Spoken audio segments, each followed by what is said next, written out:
Buen día, mucho gusto. Mi nombre es la doctora Cristina Muñoz. Yo soy médica pediatra egresada del Hospital Infantil de México. Realicé una subespecialidad de medicina interna pediátrica en la misma institución. Me he desempeñado como docente de pregrado y posgrado de la Universidad Libre y de la Universidad del Norte y docente de pregrado de la Universidad Libre. Durante 25 años manejé la sala de medicina interna pediátrica del Hospital Pediátrico de Barranquilla y en el día de hoy yo quisiera hablarles del enfoque, reconocimiento y estudio del dolor articular y musculoesquelético en pediatría. Vamos a hablar de este tema que es supremamente importante y que durante muchos años ha ocupado parte del ejercicio de mi profesión, tanto institucional como a nivel ambulatorio. Para poder saber ¿qué es el dolor musculoesquelético? Y como tiene tantas causas en pediatría, nosotros tenemos que plantearnos durante el interrogatorio algunas preguntas. ¿La enfermedad se limita a las articulaciones? ¿Es predominantemente articular o tiene otros signos llamativos en el examen físico? ¿Puede ser una forma incompleta de una enfermedad específica más definida? ¿Son los síntomas benignos y autolimitados y se asocian al desarrollo? ¿O hay una disparidad entre los síntomas y signos iniciales en los hallazgos físicos? Son preguntas que cuando uno está haciendo el interrogatorio a su paciente y a sus padres, uno va a ir observando para poder ir esbozando un algoritmo diagnóstico y poder hacer un diagnóstico correcto. En cuanto a estas enfermedades, recordemos que es una causa muy frecuente no solo en niños, sino en adolescentes y es una causa muy frecuente en la consulta médica. La edad de mayor frecuencia de estos síntomas son entre los 13 y los 14 años. Solo un 10 y 20% lo presentan en la edad preescolar y el 5% de los casos es un dolor persistente, que quiere decir que tiene más de 3 meses y que interrumpe las actividades normales. Las niñas o mujeres son más frecuentes que presenten estos síntomas que los varones y la mayoría de las veces es benigno, pero puede haber ser en ocasiones representativo de una enfermedad sistémica. Sus causas son muchísimas. Por lo tanto, siempre para los médicos es un desafío en el diagnóstico. Afortunadamente, los hay benignos, pero ocasionalmente pueden ser enfermedades potencialmente mortales. Entonces ya a lo largo de la charla vamos a hablar de muchísimas causas del dolor musculoesquelético, pero recordemos que unas causas frecuentes puede ser un traumatismo, puede ser una sobrecarga, puede ser una osteocondrosis o dolores de crecimiento en los casos que podían ser benignos. Pero las causas menos frecuentes y que son más importantes por lo que tienen un impacto médico de mayor gravedad son las artritis inflamatorias, que también de las cuales hacen parte las infecciones osteoarticulares o otros dolores musculoesqueléticos de etiología no orgánica y los síndromes de amplificación dolorosa y las neoplasias. Vamos a hablar de una diferenciación entre el dolor musculoesquelético benigno y el potencialmente grave. Aquí en este lado vamos a ver que el dolor benigno es aquel dolor que el niño dice en las últimas horas del día que se presenta con un dolor y que se empeora generalmente después de una actividad física, que es un dolor que es en la tarde, en la noche, y que generalmente cede con analgésicos simples o con masajes. Cuando el médico examina al niño no tiene inflamación articular, no tiene discapacidad. Hay que examinar muy bien el síndrome de hipermotilidad en las articulaciones para ver si padece de una hiperlaxitud de las articulaciones. Le toca a uno los huesitos dolorosos y no hay una hipersensibilidad ósea. La fuerza está normal, el niño crece bien y el hemograma y los reactantes de fase aguda son normales y los estudios de imagen son normales. Podemos hablar de que este es un dolor benigno y obedece a causas no orgánicas. Pero si el dolor mejora cuando el paciente está en la actividad, o sea, se levanta con el dolor y apenas empieza a caminar, empieza a disminuir, es porque hay algo que no es físico, que es físico y orgánico. O sea, el niño se levanta en la mañana con rigidez o el niño a medianoche se levanta con un dolor muy fuerte, intensivo y localizado que no cede a los analgésicos. Revisando las articulaciones vemos que hay inflamación, están rígidas las articulaciones en la mañana, hay una hipersensibilidad, hay una debilidad en los músculos que no le permite caminar satisfactoriamente y el niño se ve con una depauperización pondoestatural y hacemos unos exámenes de laboratorio donde encontramos patológico o alteraciones en la fórmula leucocitaria y o aumento de los reactantes inflamatorios y hacemos estudios de imágenes y encontramos alteración, debemos pensar que hay una enfermedad orgánica. Hay una patología que tenemos que tener presente siempre, que no es orgánico, pero que antes de comenzar vamos en el interrogatorio notando que hay pacientes que tienen síndrome de amplificación del dolor, que son aquellas niñas, mujeres en el 80% de los casos, donde la madre es la que actúa como vocera. Son niñas que cualquier trauma o cualquier agresión desencadena el dolor y a pesar de que uno no vea mucha alteración física, tiene marcada discapacidad. Estos casos yo los he vivido y me ha tocado hacer de todas formas el diagnóstico diferencial con una amplitud muy severa para descartar lo orgánico. Son niños que son incapaces de soportar el más mínimo contacto y a veces encontramos algunos signos de disautonomía como pueden ser el frío, el calor, el cambio en el color, el edema y no hay alteraciones en el tratamiento con valvas de yeso y más bien se agravan. En su personalidad no hay ningún tratamiento que les sirva, son atletas, muchas de ellas de alto nivel de competencia, son de una personalidad madura, perfeccionistas, excelentes en la escuela.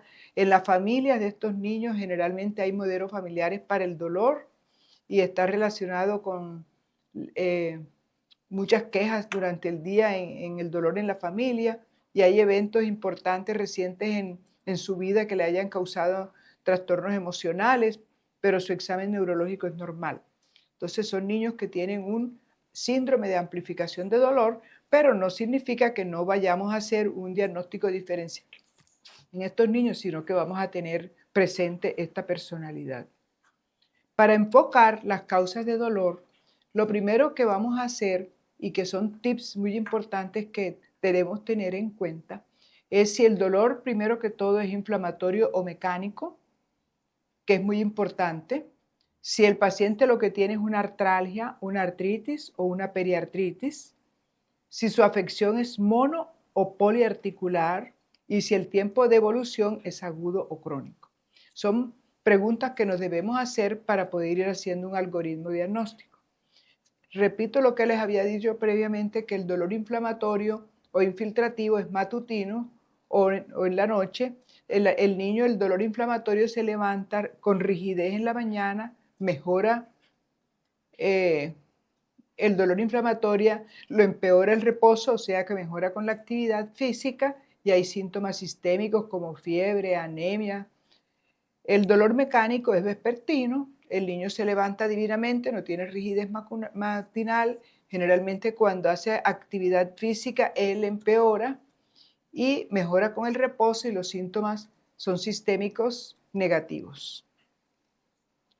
Vamos a enfocar el dolor musculoesquelético y encontramos esta diapositiva que dice que los síndromes de dolor musculoesquelético idiopático es difuso cuando encontramos 3 o más áreas y es localizado en un solo miembro.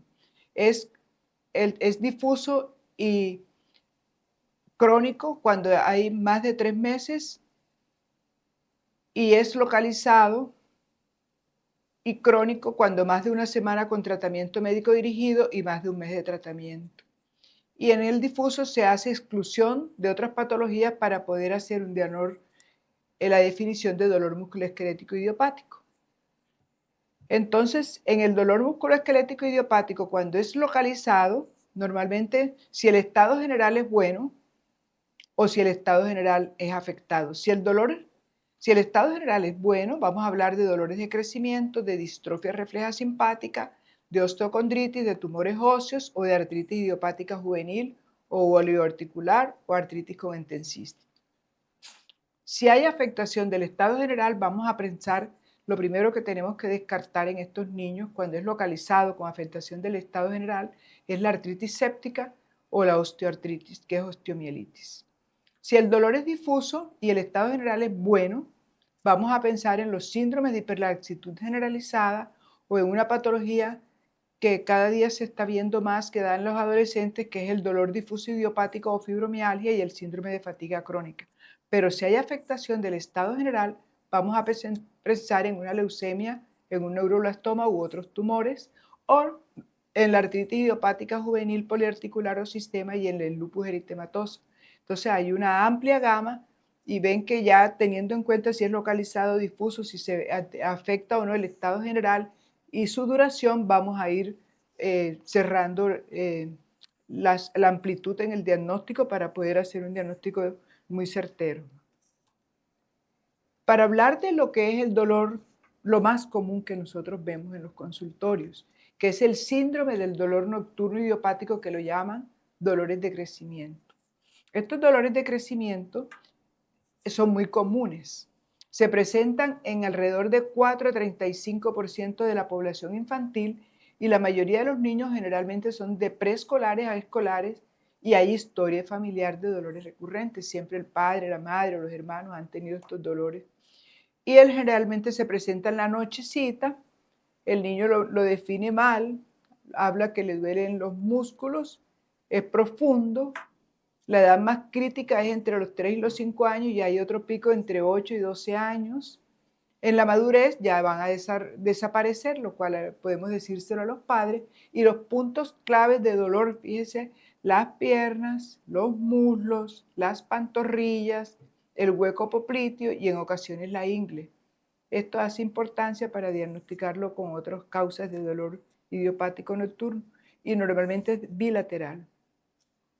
No tiene unas bases conocidas. Hay varias teorías, como la teoría anatómica, la teoría de la fatiga, la teoría emocional.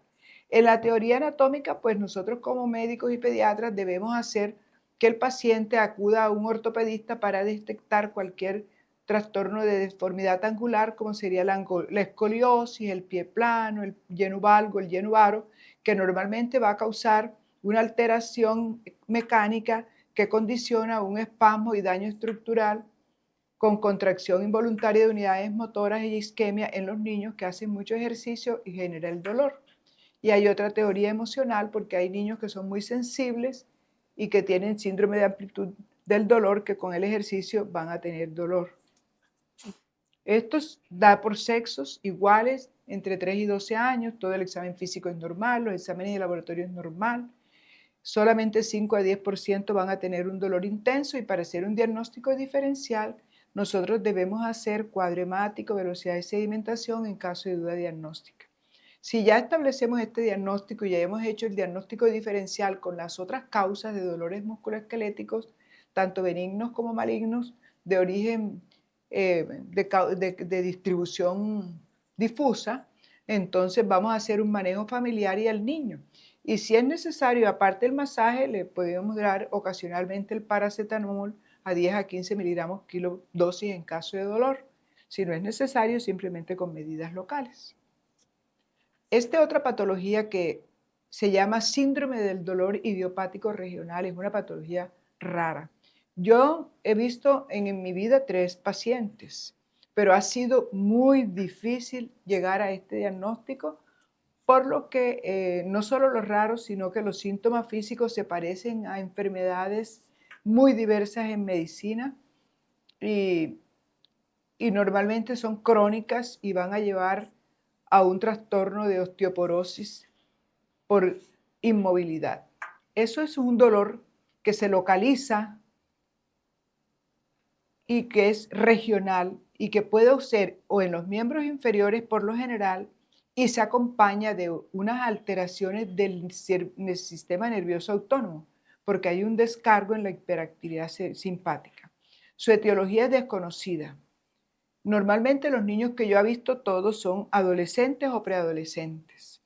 2 niñas y he visto y un niño, tal como lo dice aquí la literatura, 3-1. Y en el 50% de los casos, no siempre, hay un traumatismo que puede haber sido muchísimo tiempo antes, pero que hasta el momento actual, pues sigue siendo idiopático. Entonces una pierna o un brazo se afecta. Hay estos datos importantes, hiperestesia. ¿Qué es hiperestesia? Que hay una percepción exagerada del estímulo doloroso. Y hay una alodinia, que es una interpretación de un estímulo no doloroso como doloroso. El dolor aumenta con la actividad y en el área donde está afectada va a haber un aumento, un edema, y la temperatura va a aumentarse en las fases iniciales. El paciente, como tiene dolor al movimiento, lo que hace es que se queda quieto y con el tiempo el hueso va sufriendo una osteoporosis y una anquilosis que es importante en la radiografía convencional. Para llegar a este diagnóstico necesitamos un tratamiento multidisciplinario con psicología, con ortopedia, con reumatología, con pediatría y el tratamiento básicamente es la fisioterapia. La última niña que yo tuve, hasta enfermedades metabólicas, porque la mamá de una clínica aquí la mandaron a Bogotá a otra clínica donde estudiaron hasta la porfiria, un trastorno metabólico llamado enfermedad de Fabry. Cuando ella regresa acá a Barranquilla después de mucho tiempo y después de mucho examen, pues me quedó un poquito fácil hacer el diagnóstico de distrofia simpático refleja y posteriormente a eso una fisioterapia intensiva y un tratamiento psicológico nos dio éxito en el tratamiento. Esta enfermedad tiene, como muchas de las enfermedades reumáticas, unos criterios de diagnóstico que los van a encontrar en todas las bases de datos. Aquí está una bibliografía del Hospital Infantil del Niño Jesús de Madrid, donde hablan de unos criterios que son, después de un evento iniciador, un dolor continuo, hiperalgesia, alodinia, edema y exclusión de todas las causas. Y hay una tipo 1 y tipo 2, que es sin daño a los nervios principales y con daño a los nervios principales. Entonces es importante que tengan en cuenta esta enfermedad cuando hay un dolor regional complejo en una sola extremidad con estos síntomas tan inespecíficos que los pueden llevar a pensar en muchísimas otras patologías. Este también es tan común en mi consultorio como el síndrome del dolor de crecimiento. Y normalmente con un buen examen físico que uno haga, lo puede diagnosticar, aunque también hay criterios. Los padres de estos niños, generalmente uno de los dos ha tenido esta hiperlaxitud de ligamentos y muchos de ellos han pasado la infancia sin diagnóstico. Son niños sanos. Ellos tienen un dolor musculoesquelético y los rangos de movilidad articular son amplios porque el tejido conectivo que rodea las articulaciones es amplio.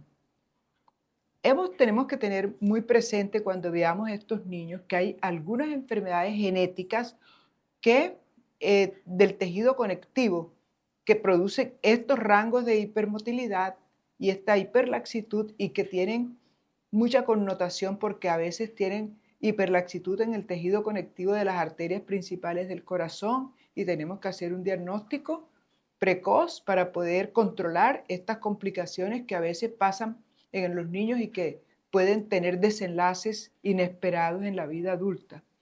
Uno de ellos es el Ehlers-Danlos, que tiene uno de unos fenotipos de la clasificación que es vascular, el síndrome de Marfan, la osteogénesis imperfecta, y aquí está uno que es rarísimo, pero que quiero mencionarle, que es el síndrome de Loreis-Dietz. Y ellos a veces tienen aneurismas en arterias, entonces hay que tenerlo presente y hay que hacerle a estos niñitos que tienen estos síndromes un ecocardiograma y una valoración por cardiología para detectar que no tengan problemas en las arterias, en el tejido conectivo. Afortunadamente, la mayoría son niños que no tienen estos problemas porque son niños que simplemente tienen en sus características no solo la hiperlaxitud, que pueden tener hábitos marfanoides, que tenemos que examinarlos generalmente desnudos para ver también la columna que muchas veces no examinamos en el examen físico de un niño para ver si tiene escoliosis. Hace poquito yo tuve un niñito que era sano, pero su mamá Le encontré pectum excavatum y su mamá, la pongo a examinarla y encuentro que la señora también tenía un síndrome de hiperlaxitud con unos hábitos marfanoides. Entonces quise hacerle unos estudios genéticos a ellos. Los niños hiperlaxos son aquellos niños también que tienen una predisposición muy fácil y he oído yo de muchas personas adultas que tienen esto y no les oigo que hayan sido estudiados. Cuando tienen traumatismo se luxan con frecuencia, inestabilidad en las articulaciones y subluxaciones. Y estos niños, pues, a pesar de que no tengan esto, generalmente trabajan los músculos muchísimo más que los que no lo son y en las noches tienen un dolor que es frecuente en las articulaciones y generalmente se presentan luego de las actividades físicas. Y fíjese que aquí los dolores son más diferentes a los del dolor de crecimiento, porque aquí se presentan en rodillas, caderas, codos y tobillos. Entonces ya en los otros son más en músculos y aquí son más en articulaciones. Y hay algunos de ellos que tienen rigidez matinal y les crepitan las articulaciones. Eso es una forma de consulta de muchos padres que traquean las articulaciones los niños. Una vez tuve un niñito que estuvo hospitalizado en una clínica con un trauma en la cadera supuestamente, pero durante muchos estudios no le encontraron nada, ortopedistas, pediatras, pero cuando va al consultorio y le examino encuentro que tiene hiperlaxitud y en la ecografía había un pequeño líquido sinovial que muy seguramente obedecía a que había tenido una subluxación o una inestabilidad por una hiperlaxitud. Entonces, fíjese lo que es conocer esto y hacer el examen y tratar de identificarlos en todos estos niños que son normales, pero que al hacer ejercicios de alto impacto pueden sufrir algunas lesiones en sus articulaciones. Estos son los criterios de Beighton. Pues tengo esta diapositiva en inglés, pero fíjense que lo que está midiendo es la hiperlaxitud. Aquí pues vamos a hacer que este paciente, el primer criterio que ellos pongan el antebrazo sobre una superficie y sobre el meñique vamos a hacer un ángulo de 90 grados. Esto es un criterio. Otro es que el pulgar haga un ángulo de 0 grados con el antebrazo, pero mirando hacia abajo. Que en las rodillas haga un ángulo de 10 grados en un genum recurvatum, que lo vemos aquí. El codo hace un ángulo de 10 grados y la espina es tan flexible que permite que el paciente haga esta posición y pueda poner las manos sobre los pies. Entonces son los criterios de Beighton, el ángulo de 90 grados, el ángulo de 0 grados, los ángulos de 10 grados. Entonces con estos criterios de Beighton vamos a hacer los criterios de la enfermedad. Los criterios mayores, pues la puntuación de Beighton de 4 a 9. 4 puntos de 9 es importante, teniendo en cuenta los dos lados de las articulaciones. Las artralgias de al menos 3 meses de duración en al menos 4 articulaciones.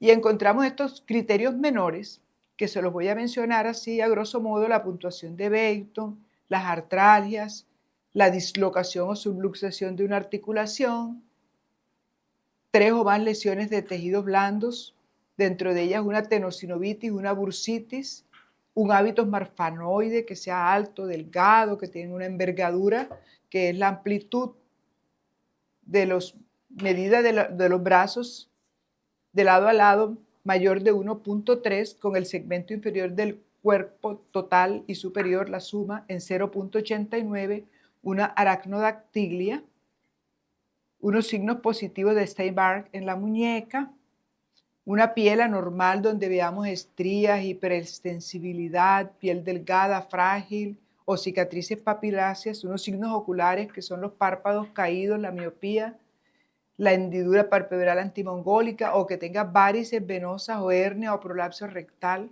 y prolapso de válvula mitral. Entonces, teniendo criterios mayores y criterios menores, sumamos y se dice que hay un síndrome de hiperlaxitud generalizada benigna con 2 criterios mayores, o con un criterio mayor y 2 menores, o con 4 criterios menores, o con 2 criterios menores si inequívocamente está afectado un familiar de primer grado. Entonces, De todas formas, en estos pacientes que tengan estos criterios, vamos a excluir el síndrome de Marfan, el síndrome de Ehlers-Danlos, exceptuando el síndrome de Ehlers-Danlos tipo hiperlaxitud llamado tipo 3, que se define según los criterios de Green y de Wilfresh en 1998. Entonces tenemos que tener en cuenta esto, que es mucha consulta muy frecuente en las consultas diarias de niños que tengan dolor musculoesquelético.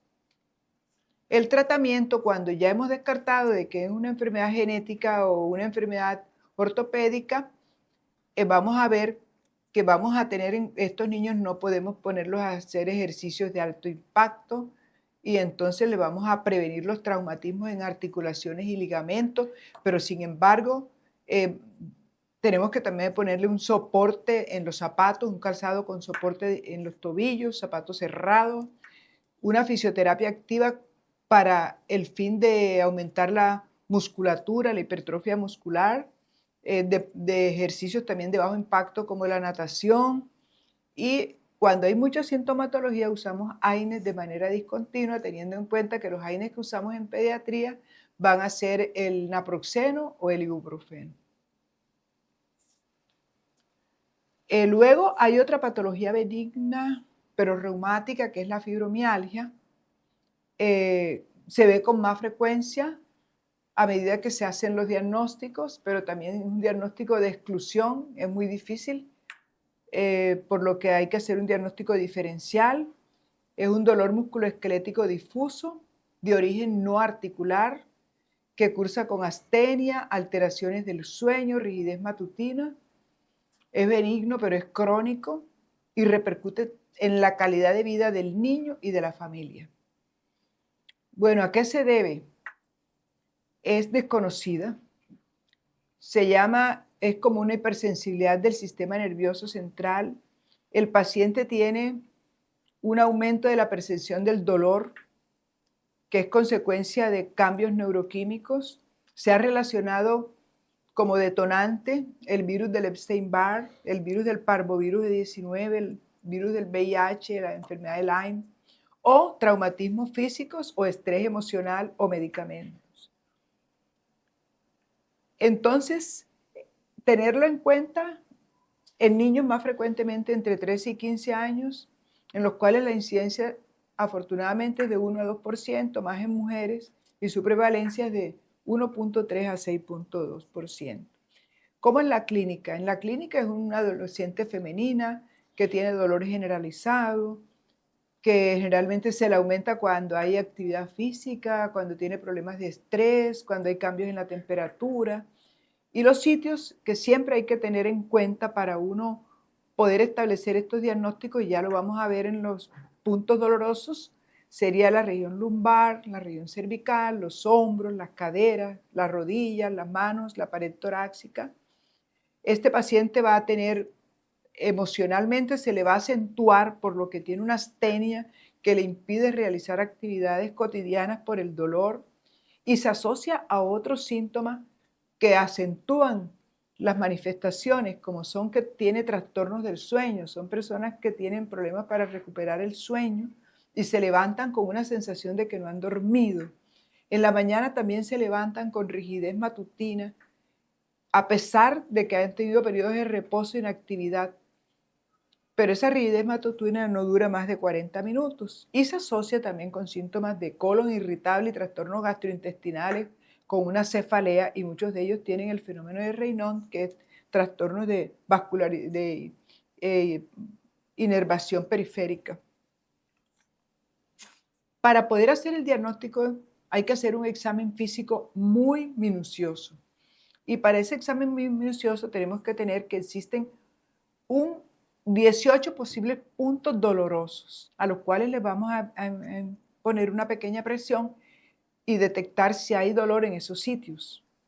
Uno de ellos, aquí vemos el cervical inferior. El cervical inferior es en C5, C7, o sea, en la porción anterior de los espacios intertransversos.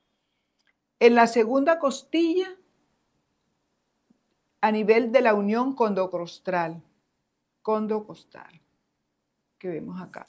El tercero, en el epicóndilo lateral, en el antebrazo. En la rodilla, a nivel del tejido adiposo medial, próximo a la interlínea articular. En la región occipital, en la inserción de los músculos suboccipitales y también en el trapecio a nivel del punto medio del borde superior. Infraespinoso en el origen medial de la escápula, en el glúteo, que es en el cuadrante superexterno de la nalga, y en el trocánter mayor, a nivel de la prominencia trocanteria. Uno hace una presión con los pulgares a nivel de todos estos puntos dolorosos, y el hecho de que haya 11 puntos dolorosos de los 18 posibles nos hace bastante sugestivo el diagnóstico de la fibromialgia.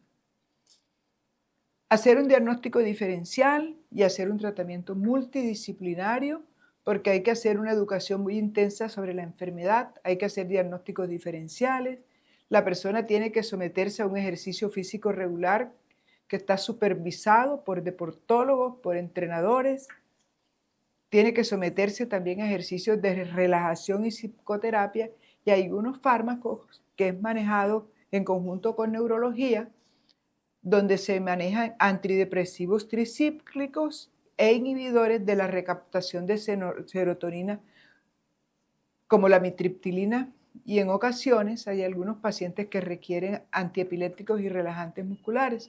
O sea que hay que individualizar el tratamiento y hay que hacer un diagnóstico multidisciplinario. Bueno, a continuación vamos a hablar de un tema que se llama artritis idiopática juvenil. Pero antes de hablar de artritis idiopática juvenil, que es una enfermedad muy importante en pediatría y especialmente en reumatología pediátrica, vamos a hacer un diagnóstico diferencial de las causas de artritis. Para saber si hay artritis, lo primero que tenemos que pensar es descartar que haya artralgia, y la artralgia es un dolor articular sin evidencia de inflamación. Cuando hay artritis es porque la articulación está inflamada, está tumefacta, o que hay dolor al palparla, al movilizarla.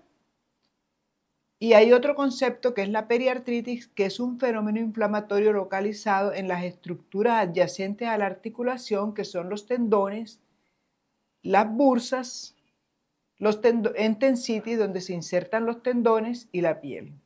Entonces, para hablar de artritis tenemos que tener en cuenta estas tres características. ¿Se trata de una artralgia? ¿Se trata de una artritis o hay periartritis?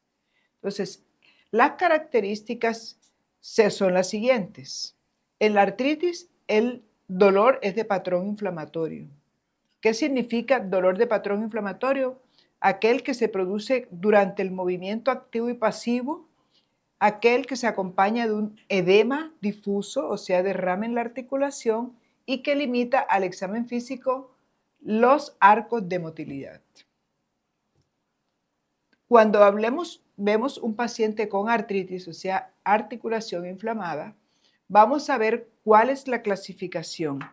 Desde su comienzo puede ser simultánea todas las articulaciones inflamadas, migratoria, que se vaya inflamando sucesivamente todas las articulaciones, o que empieza de una y va sufriendo adicción, o sea, se vayan sumando más articulaciones, o sea, la evolución. Segundo, que haya clasificación sería que fuera monoarticular, que es una sola articulación, oligoarticular, menos de 4 articulaciones, o poliarticular, más de 4 articulaciones. Que según su curso puede ser remitente, o sea que se inflama, remite y vuelve y se inflama, sostenido cuando la inflamación es persistente, o fluctuante, que varía. Entonces, vamos a hablar cuáles son las causas de artritis. Estamos haciendo un diagnóstico diferencial de las causas de artritis en este momento.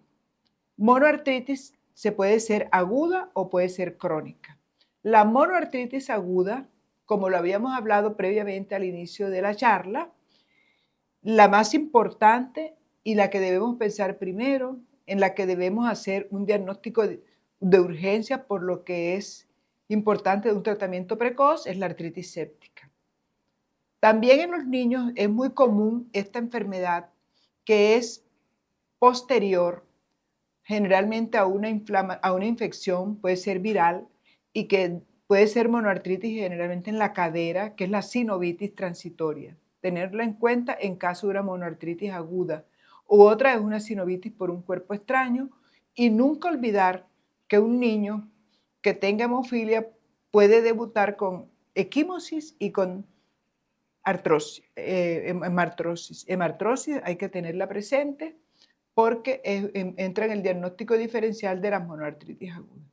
Las monoartritis crónicas, no olvidar la tuberculosis, y aquí empieza a debutar la artritis idiopática juvenil oligoarticular, las espondiloartropatías, los tumores óseos, las osteonecrosis y los tumores sinoviales en la monoartritis crónica.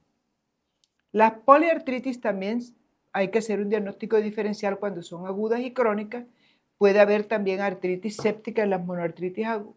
En las poliartritis agudas puede haber una gonocóxica o meningocóxica. Ojo con este diagnóstico porque son enfermedades, la meningocóxica, que puede debutar con una artritis, tenerla presente en el diagnóstico diferencial, y por eso hago énfasis en que la artritis séptica e infecciosa es muy importante hacer diagnóstico precoz. Y en la fiebre reumática, que es una enfermedad que si bien tenía una incidencia muy alta en años pasados, ocasionalmente se puede haber una poliartritis de evolución migratoria y aguda. La endocarditis bacteriana también puede debutar o manifestarse en un síndrome febril prolongado con poliartritis. Las artritis reactivas que obedecen a enfermedades infecciosas, como la enfermedad de Ritter. Las vasculitis también pueden dar, las vasculitis autoinmunes, el lupus y las artritis virales pueden dar poliartritis aguda. En la poliartritis crónica, la más importante es la artritis idiopática juvenil, las espondiloartropatías, otras enfermedades del colágeno como la dermatomiositis, las neoplasias malignas y enfermedades de depósito como las mucopolisacaridosis, entre otras. Vamos a hablar de la monoartritis aguda. Quiero mencionarles que la primera que hay que descartar es la artritis séptica, y se llama artritis séptica a un proceso infeccioso supurado de una articulación que es provocado por bacterias piógenas. Es muy frecuente, o la mayoría de los niños que tienen estas artritis son menores de 3 años. En esta diapositiva vamos a encontrar una etiología de todas las infecciones osteoarticulares según la edad y riesgo, y veamos que como el sistema inmunológico también va variando y las experiencias de vida epidemiológicas van variando, hay causas o patógenos más frecuentes entre 0 y 3 meses. Dentro de ellos vamos a mencionar como más importante el Staphylococcus aureus, el factor de riesgo de estos niños de 0 a 3 meses para sufrir una enfermedad es el contacto con animales de granja o con viajes o zonas endémicas de garrapata como la enfermedad de Lyme, y el estreptococo y el patógeno para estas enfermedades.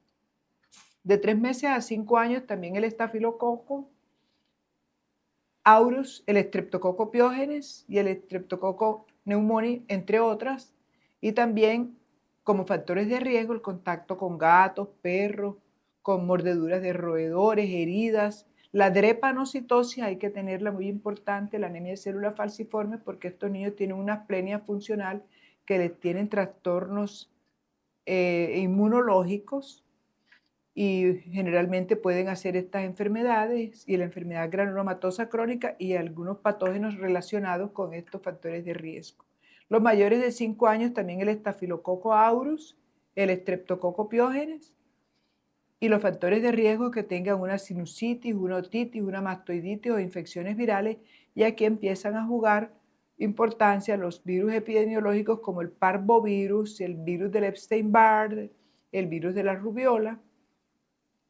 Y los adolescentes, es importante también tener en cuenta el estafilococo, el estreptococo, la Neisseria gonorrea, y como factor de riesgo inmunosupresores y patógenos de acuerdo a la inmunosupresión ya oportunistas como la cándida y el estafilococo. Entonces, las infecciones osteoarticulares varían según la edad, los factores de riesgo.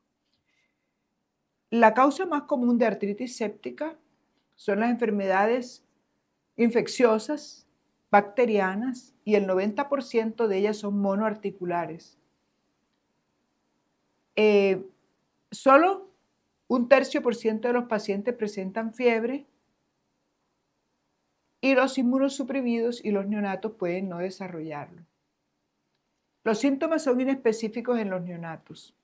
Ellos pueden tener una pseudoparálisis, pueden tener apnea, bradicardia, rechazo a los alimentos, irritabilidad, letargia y sepsis. Y en los lactantes van a tener manifestaciones como irritabilidad, dificultad para conciliar el sueño, disminución del apetito o de la actividad y la inmovilidad del miembro afectado. Pero cuando uno lo examina encuentra una tumefacción o una limitación dolorosa de la articulación. Entonces hay que tener presente estas características, los factores de riesgo, para poder identificar, aislar el patógeno y adecuadamente colocar un tratamiento antibiótico. En la monoartritis séptica es importante realizar algunos estudios que nos ayuden a hacer el diagnóstico. La radiografía, pues, es un diagnóstico mucho más tardío para poder ser muy específico.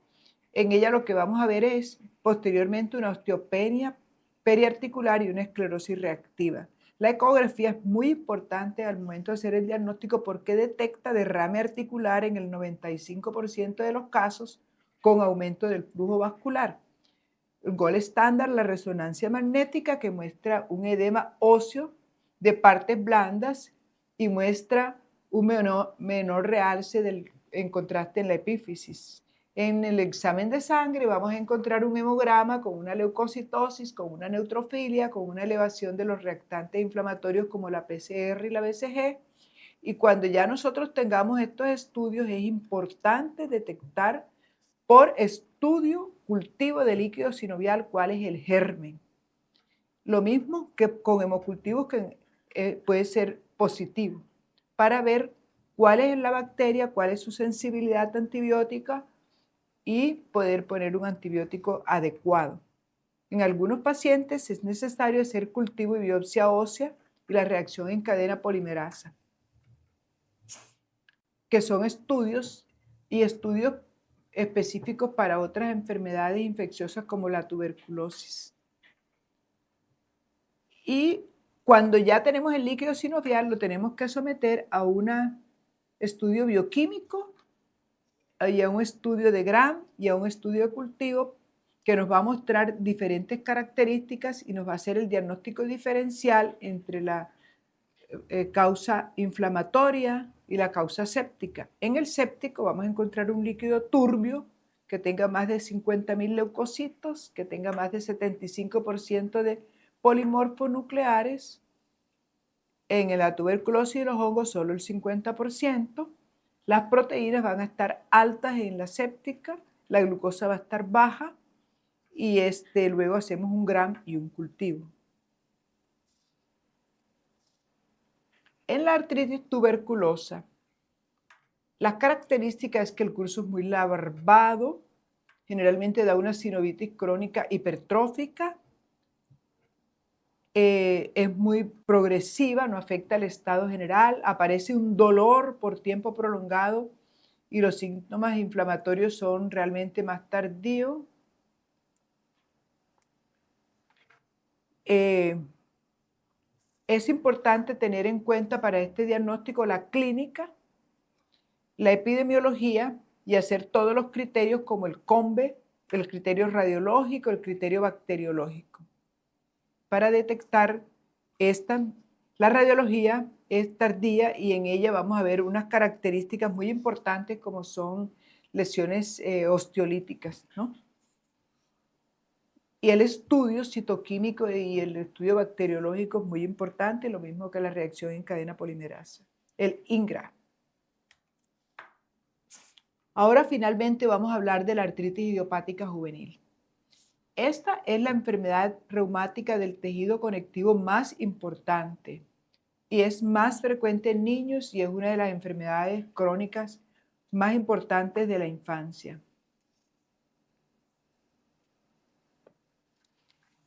Son un grupo heterogéneo de trastornos que comparten la manifestación clínica de artritis. O sea, no es una sola enfermedad, sino son varias formas clínicas que comparten esa manifestación clínica. Para hacer el diagnóstico tenemos que tener en cuenta los criterios. La enfermedad ahora en este momento se llama artritis idiopática juvenil con las siglas AIJ y el diagnóstico corresponde a una edad de inicio menos de 16 años, aunque las últimas publicaciones hablan que podemos extender este criterio hasta los 18 años. Que el paciente tenga artritis, que artritis es hinchazón o derrame o la presencia de más de 2 de los siguientes signos. Que el paciente tenga limitación de la amplitud de movimiento, sensibilidad o dolor de movimiento o aumento de calor en más de una articulación. Que la enfermedad haya durado más de 6 semanas y que la podamos clasificar en las formas clínicas de la enfermedad. Generalmente, después de los 6 meses. La poliartritis es aquella que tenga más de 5 articulaciones inflamadas. La oligoartritis que tenga menos de 4 articulaciones inflamadas. Y la de inicio sistémico, que esta es una forma clínica muy importante y que ahora mismo, siendo esta una enfermedad autoinmune, la artritis idiopática juvenil, ella está a puertas de clasificarse por sus características, su evolución y su inmunopatogenia en una artritis autoinflamatoria. Se caracteriza porque hay una artritis que se asocia con una erupción cutánea generalmente evanescente y una artritis cotidiana característica o una artritis bifásica que es prolongada, o sea, más de varias semanas de evolución. Y otro criterio muy importante es que se hayan excluido todas las formas clínicas de artritis juvenil. La patogénesis de la artritis idiopática juvenil no está clara. Generalmente es una inflamación crónica de la membrana sinovial y una alteración en los tejidos circundantes de las articulaciones y que obedece a causas genéticas, ambientales e inmunológicas. Está relacionada con genes del HLA y haplotipos del HLA. Los factores ambientales se han relacionado con infecciones, con alteraciones del medio ambiente y con alteraciones de la respuesta inmune con un desequilibrio entre los factores proinflamatorios y antiinflamatorios de las interleuquinas, de la respuesta de la inmunidad adaptativa y también con aumento de la respuesta, alteraciones de la respuesta innata, ya que se ha visto en ellos una tormenta de citoquinas. Todos estos factores genéticos, ambientales y trastornos inmunológicos van a causar una liberación de unas citoquinas que van a producir una hiperplasia de la membrana sinovial que daña el cartílago de articulación, que puede dar erosiones óseas con daño irreversible y alteraciones del crecimiento en el hueso y en el niño. La poliartritis idiopática juvenil tiene una causa autoinmune. Vamos a hablar aquí de la artritis idiopática juvenil sistémica que se ha relacionado con una causa autoinflamatoria. La causa autoinflamatoria es una activación descontrolada del sistema inmune innato, o sea, aquel sistema inmune con el que nosotros nacemos y que no obedece a experiencias que hayan desencadenado anticuerpos.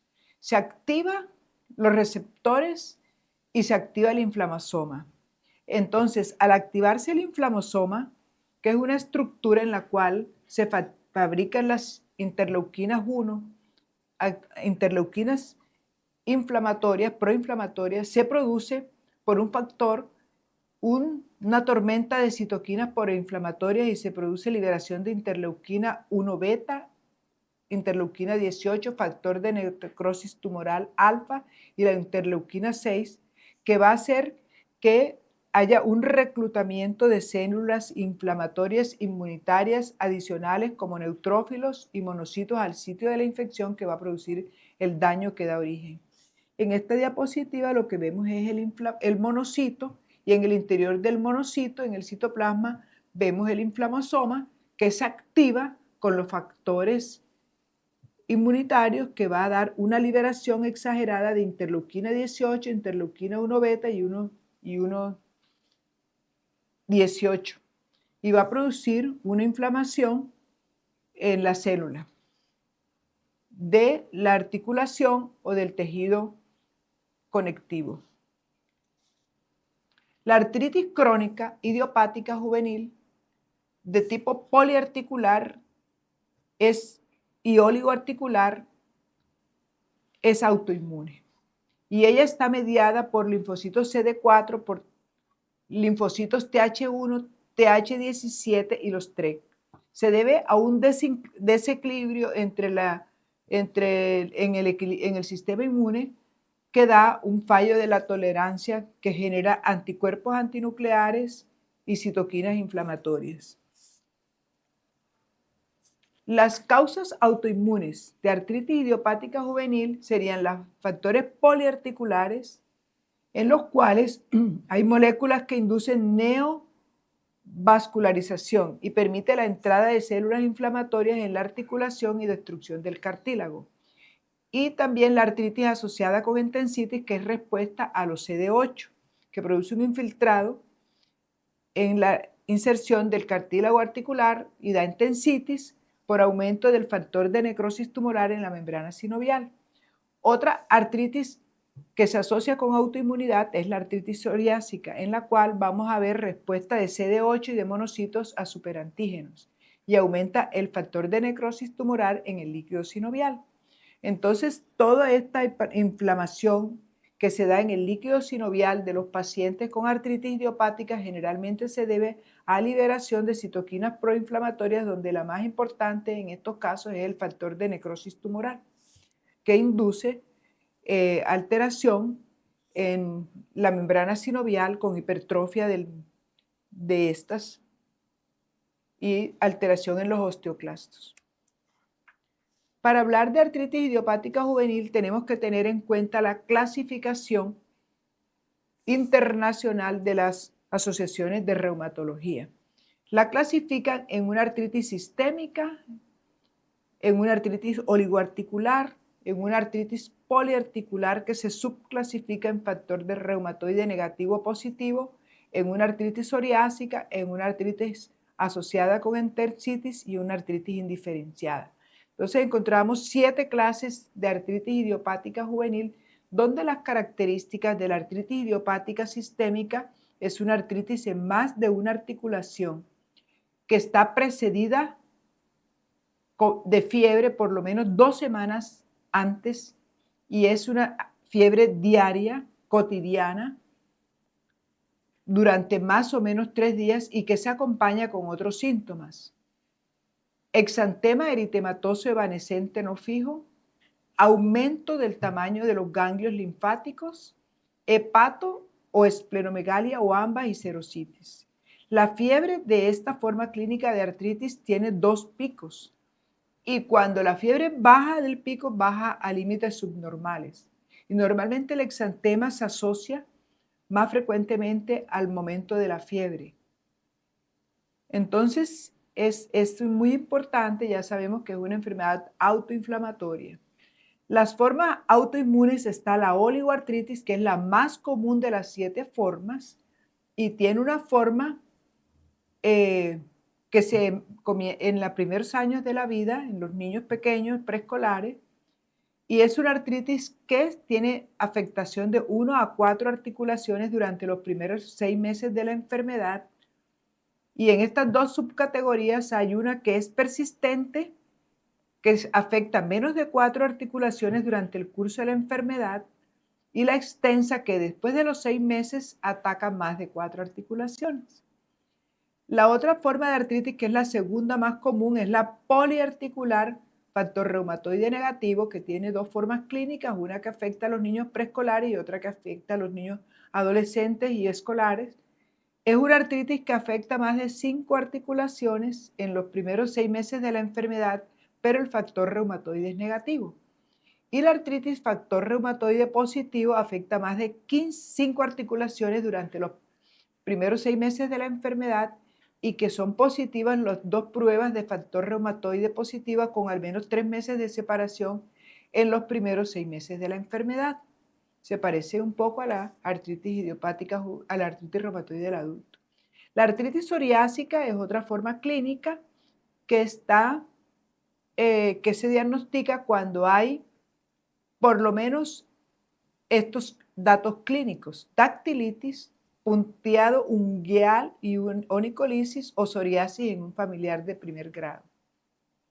Es menos frecuente en los niños.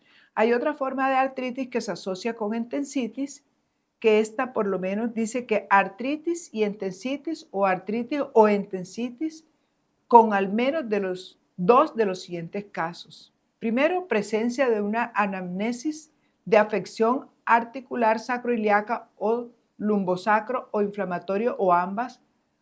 Presencia del antígeno de histocompatibilidad HLA-B27. Inicio de artritis en un varón mayor de 6 años de edad. Uveitis anterior sintomática y antecedentes de espondilitis anquilosante o entensitis asociada a la artritis o sacroileitis con la enfermedad inflamatoria intestinal, enfermedad de Reiter o uveitis anterior en un familiar de primer grado. Entonces son criterios que hay que identificar en pacientes que tengan artritis particular con entensitis. Y hay una artritis indiferenciada que no cumple criterios o cumple más de 2 criterios de las categorías citadas anteriormente.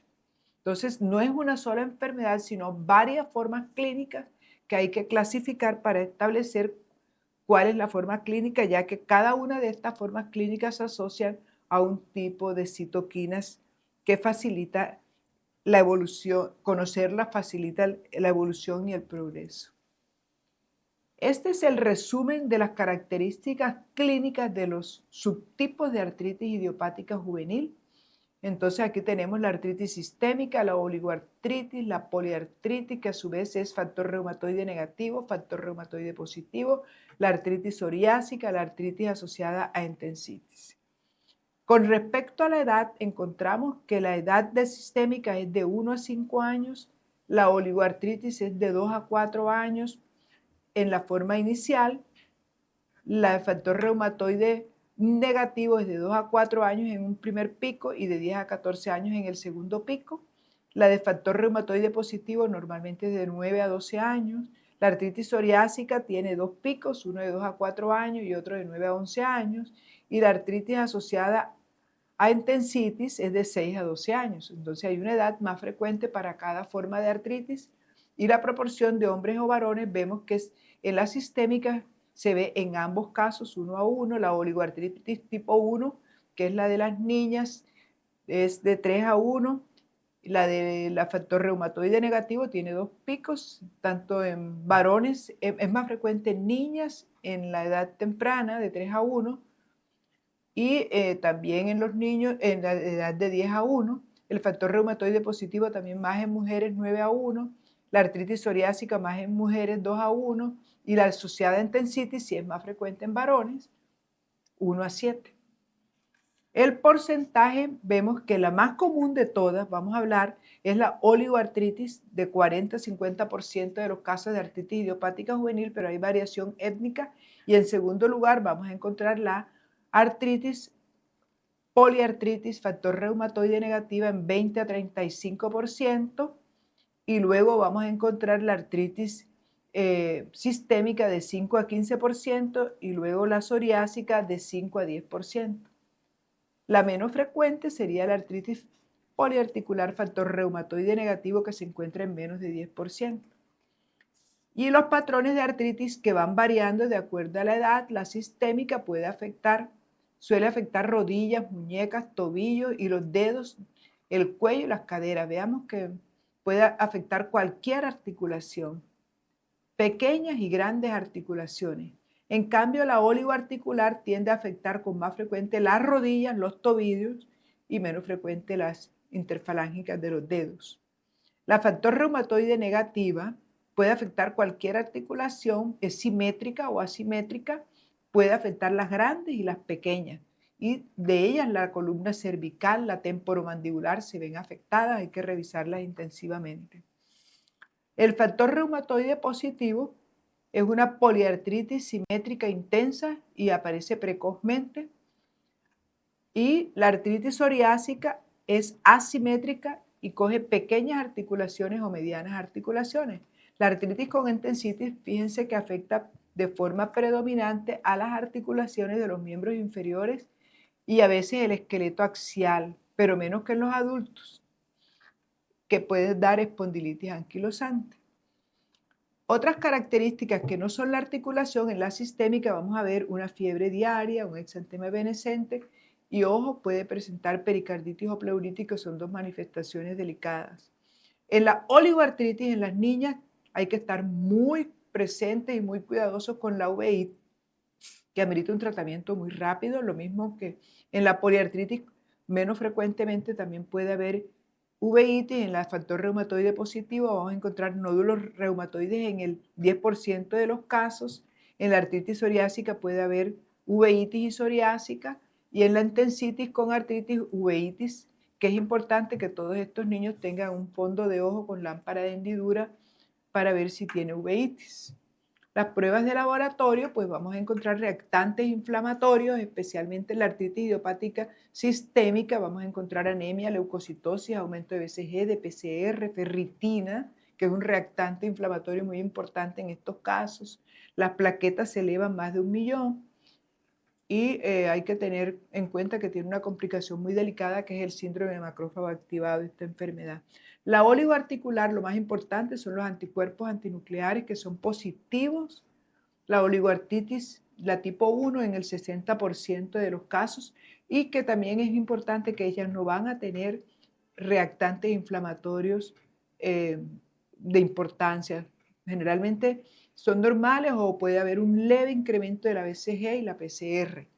En el factor reumatoide negativo vamos a encontrar en el 40% los anticuerpos antinucleares positivos, y el factor reumatoide va a ser negativo y vamos a encontrar en esta sí la BCG, la PCR elevada y una anemia leve, no tan importante como en la artritis sistémica. En el factor reumatoide positivo vamos a encontrar el factor reumatoide positivo con aumento de BCG, con aumento de PCR y una anemia leve. En la psoriásica vamos a encontrar anticuerpos antinucleares positivos en el 50% de los casos. Hay aumento de BCG, aumento de PCR y una anemia leve. Y en el entensitis asociada a artritis vamos a encontrar en el 80% de los pacientes un marcador de histocompatibilidad llamado HLA-B27, que es muy importante. O sea que fíjense que para el diagnóstico diferencial vamos a tener unos tips muy importantes que nos hacen la diferenciación en cuál de las formas de artritis es. En la oligoartritis es muy común que una niñita menor de 6 años que se presente con una inflamación en una articulación es la más frecuente. Afortunadamente responde muy bien al tratamiento, por lo tanto su pronóstico es muy bueno. El 50% de las remisiones a 5 a 10 años de inicio tiene menos de 4 articulaciones desde su inicio, y a menudo ojalá afecta solo una articulación y puede ser grande como la rodilla o el tobillo.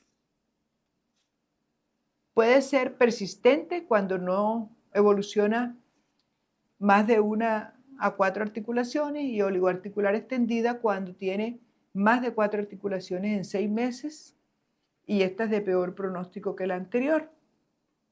Es muy importante y muy delicado que tenga la afección de la cadera aislada, que puede ser un síntoma que casi nunca se presenta, pero que se relaciona con entensitis y tiene anticuerpos antinucleares positivos. Es importante que el riesgo de uveitis anterior asintomática y una edad más joven de inicio de la enfermedad, el sexo femenino, la artritis asimétrica y un número de articulaciones afectadas en el largo tiempo. Entonces, la oligoarticular persistente se asocia con ANA positivo y riesgo de uveitis. Y la oligoarticular extendida, que es de peor pronóstico, hay que irle detectando y haciendo diagnóstico diferencial con otras formas clínicas. La poliartritis puede ser factor reumatoide negativo y positivo, y es más importante cuando se asocia con es seropositiva, porque da más deformidad y es importante que comprometa las articulaciones pequeñas de las manos, y que es esta manifestación muy importante en las poliarticulares juveniles. Más de 5 articulaciones, y cuando es factor reumatoide positivo vamos a encontrar nódulos reumatoides en las superficies extensoras de codos, columnas y tendón de Aquiles. Normalmente, si compromete la articulación temporomandibular, vamos a tener micrognatia, y también tenemos que tener presente desde el principio la afectación de vértebras cervicales, porque su compromiso puede producir una disminución de la extensión del cuello, que va a dar riesgo de subluxación de las articulaciones atlantoaxial y secuelas neurológicas. Es importante esta forma clínica, que es la artritis idiopática juvenil sistémica, que, como yo les dije, tiene una tormenta, puede dar una tormenta de citoquinas, especialmente interleuquina 1 y interleuquina 6, lo cual da unas manifestaciones clínicas como hipertermia, exantema, artritis, afectación visceral como hepatoesplenomegalia, linfadenopatía y serositis, que incluye la pericarditis. La fiebre es diaria o interdiaria y dura más de 2 semanas. Y la artritis generalmente puede dar más de una articulación atacada, poliarticular, compromete la cadera, las vértebras cervicales, la articulación temporomandibular, y puede dar alteraciones y afecciones tempranas del metabolismo óseo, con consecuencia de trastornos de maduración esquelética y de la osteopenia. Y tener en cuenta una complicación muy importante, que es el síndrome de macrófago activado en esta enfermedad, que es muy grave porque se debe a una producción masiva de citoquinas proinflamatorias y se puede presentar en cualquier momento del curso de la enfermedad. Se prolonga en estos pacientes el TP, el TPT, la BCG se eleva, se disminuye por hipofibrinogenemia que se asocia. Hay una disfunción hepática, que es un rasgo muy útil para hacer el diagnóstico diferencial de esta enfermedad. Y en la médula ósea vamos a ver datos de hemofagocitosis. En estos niños que tengan datos que nos indiquen la posibilidad de esta complicación, es importante hacer un diagnóstico rápido con características de laboratorio, con características clínicas e histopatológicas, mediante unos criterios propuestos, donde la ferritina mayor de 684 y dos de los siguientes criterios, como la trombocitopenia, o sea, baja de líneas celulares de la médula ósea, elevación de las enzimas hepáticas, aumento del triglicérido y baja del fibrinógeno, son criterios muy importantes para hacer el diagnóstico y tenerlo presente en la forma sistémica de la artritis idiopática juvenil.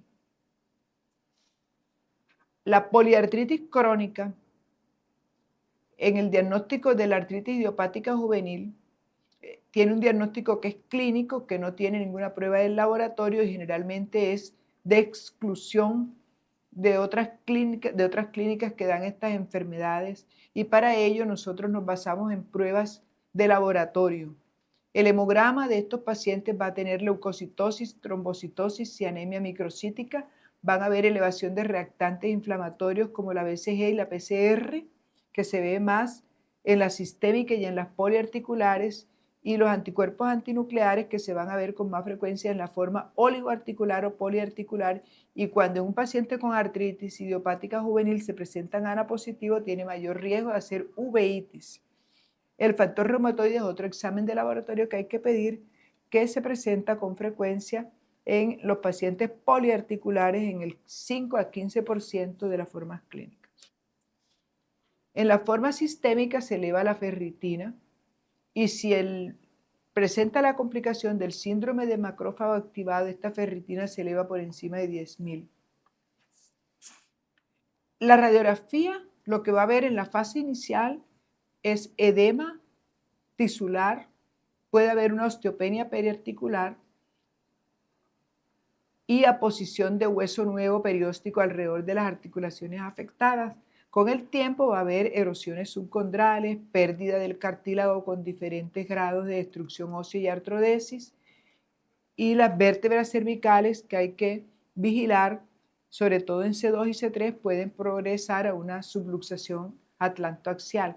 Cuando nosotros queremos establecer un diagnóstico diferencial, es importante hacer un estudio de líquido sinovial y en él vamos a encontrar que la glucosa baja y los lípidos y las proteínas intraarticulares están altos.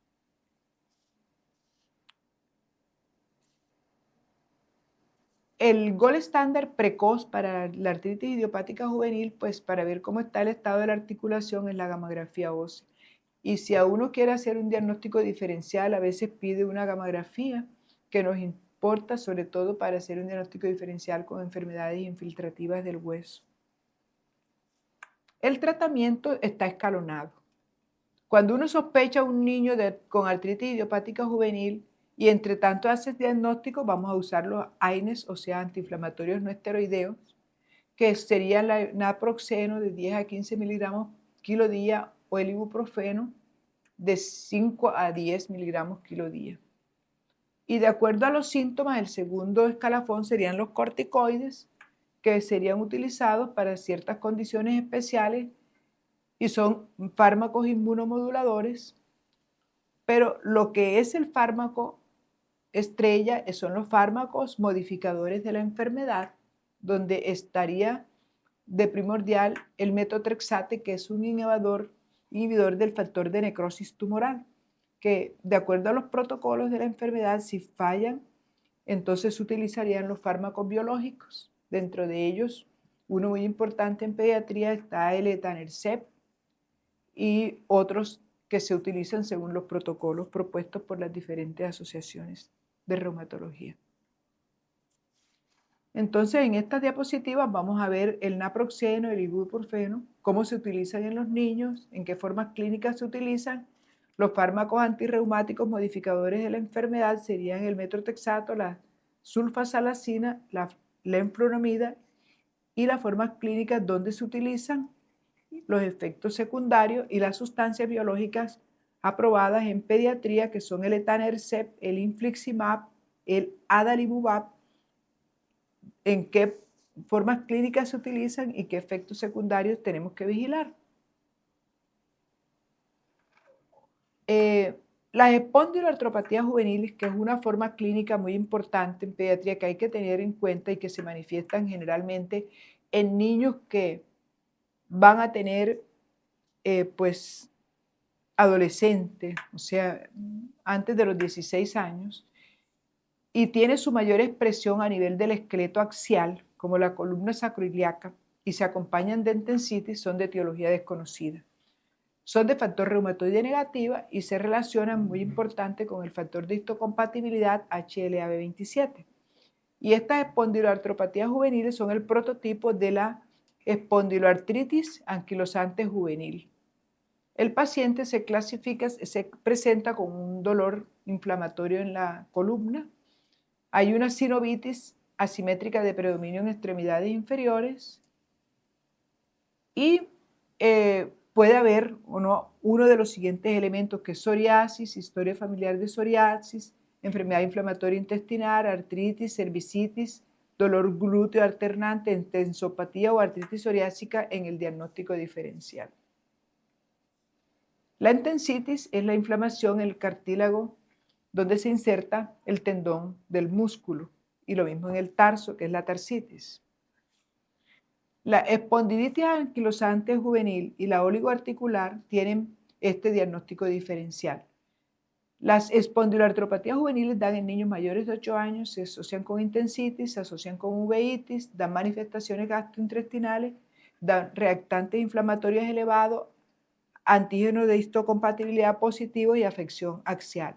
Y las oligoarticulares dan en niñas menores de 14 años, no tienen entensitis, se asocia con uveitis anterior, no se asocia con síntomas gastrointestinales, los reactantes inflamatorios son normales, los ANA son positivos y no tiene afección axial. Estas son las formas clínicas de poliartritis crónica oligoarticular. Entonces, es importante que nosotros hagamos una evaluación sistemática por categorías, porque cada categoría tiene una forma clínica y tiene unos aspectos inmunológicos diferentes que hacen y permiten un mejor tratamiento para cada uno, para así nosotros detectar cuáles son los tratamientos que lleven a establecer el riesgo de la vida del niño y la integridad de su sistema locomotor. Una vez que nosotros tengamos en cuenta estas clasificación, podamos remitir adecuadamente al médico pediatra y reumatólogo pediatra al niño, podemos atender una mejor atención, un diagnóstico más precoz y un tratamiento más adecuado y un mejor pronóstico. Bueno, muchísimas gracias. Gracias por su atención, gracias por su presencia. Espero que toda esta información haya sido de tu agrado y espero que me sigas en mis redes sociales.